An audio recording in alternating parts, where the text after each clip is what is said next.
Palladia-Mors is one of the less commonly talked about Elder Dragons, but she is pretty interesting in her own right. Yeah, that's right.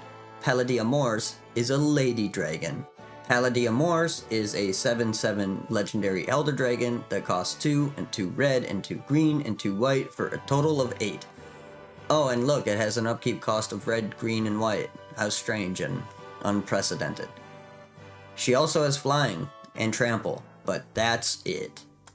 And that's actually not bad in the context of the Elder Dragons.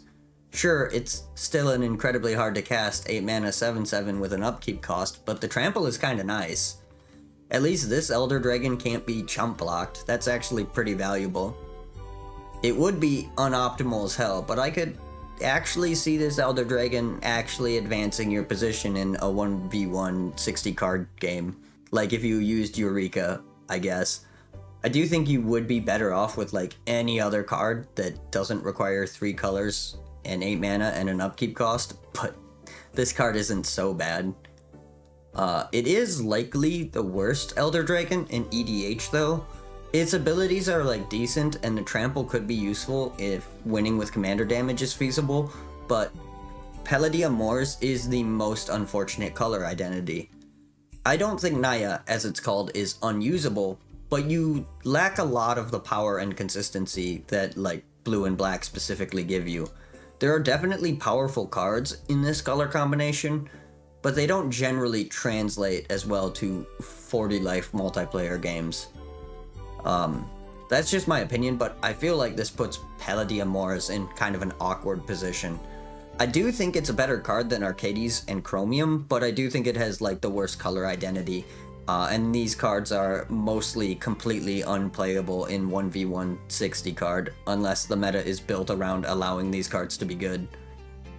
I don't know, guys. There isn't much to say about this Elder Dragon that I haven't said in one of the other videos.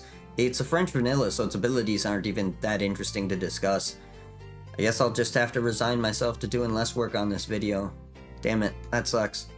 I guess I'll stretch the runtime by 20 seconds by reminding you to comment your thoughts on this bad bitch of a dragon. I think this card is cool as hell, but I can't think of anything else worth saying, so we might as well talk about the art. Oh yeah, they also did Palladia-Mors, the Runer, in M19. If you guessed this card was better than the Legends version and still not really good, holy cow, you got it right. I'm impressed.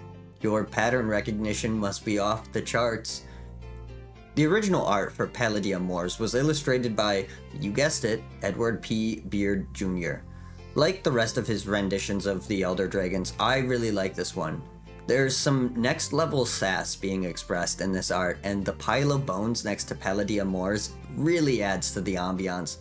I think Edward leans a little too heavy into the reds on this art, but I definitely don't hate it.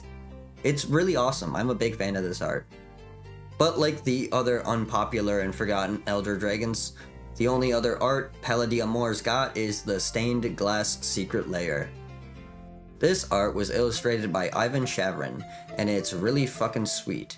Like the other stained glass arts, they obviously used Palladia-Mors' new design as inspiration, which is not bad, but I do kind of like the look of her original design more. Still, this art, I think, did a good job capturing her personality, and they even referenced the skeletons by having her stand on a pile of them.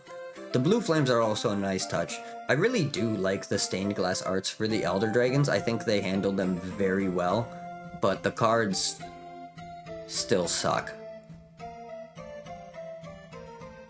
That's all she wrote with the Elder Dragons though. I hope you enjoyed a quick look back at the original Elder Dragons, the big bombastic and terrible legendary creatures that originally inspired Commander. I'd love to hear any thoughts you guys might have in the comments. I personally am disappointed these cards aren't better, but I do still really like them. I also find the history around these cards really fascinating. But yeah, that's all I have for you today. You can like the video if you liked it. You can subscribe if you give a shit, but either way, I hope you have a magical day.